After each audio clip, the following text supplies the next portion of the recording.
When people are engaged in being right, defending their mental position, an enormous amount of defensiveness and violence comes already.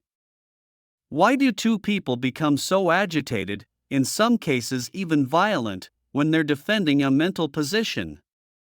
Because that's what they derive their sense of self from. Thought has become invested self. That's the very essence of dysfunction, that humans derive their sense of self through thought. This is a delusion, because who they are is so much deeper than thought. They can only realize that when they detach from their thinking and observe their thinking. Who or what is it that is able to observe that you are identified with a mental position? Who or what is it in you that is able to notice the emotional violence that comes as you start to defend your own position? You can then ask, wow, what's going on? What am I defending? You are defending an illusory sense of self, your sense of self, and your mind structure. That very dysfunction, which looks relatively harmless on a small scale, is the very same dysfunction that drives the terrorist. So it's only in yourself that you can detect it. And if you see it, you see the root of human dysfunction and madness, identification with thinking. But the moment you see it, you are already 1 foot out of it. The seeing of it is not part of the dysfunction, so, in other words, when you see that you are mad, you are no longer mad. That's the arising of something new in humanity. I sometimes call it the unconditioned consciousness. But it is also a field of stillness, where you see the torn roots of the human mind.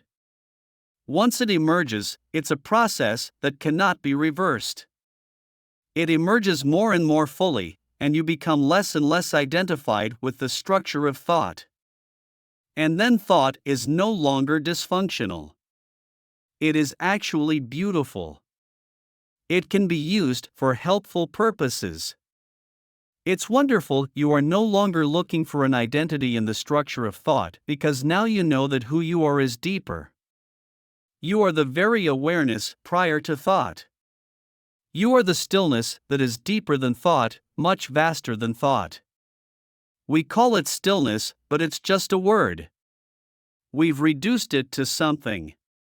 It's more than that. It's consciousness itself, unconditioned. Which is the essence of each human being. It's that when you meet anybody in a state of open, aware attention, without labeling them mentally or judging them, then that you are already operating as a current or conscious awareness between human beings. That would dramatically change human relationships. When aware presence operates between human beings, they are no longer dominated by mind structures. On a deepest level, that is also love. That is the only dimension from where love can come into this world.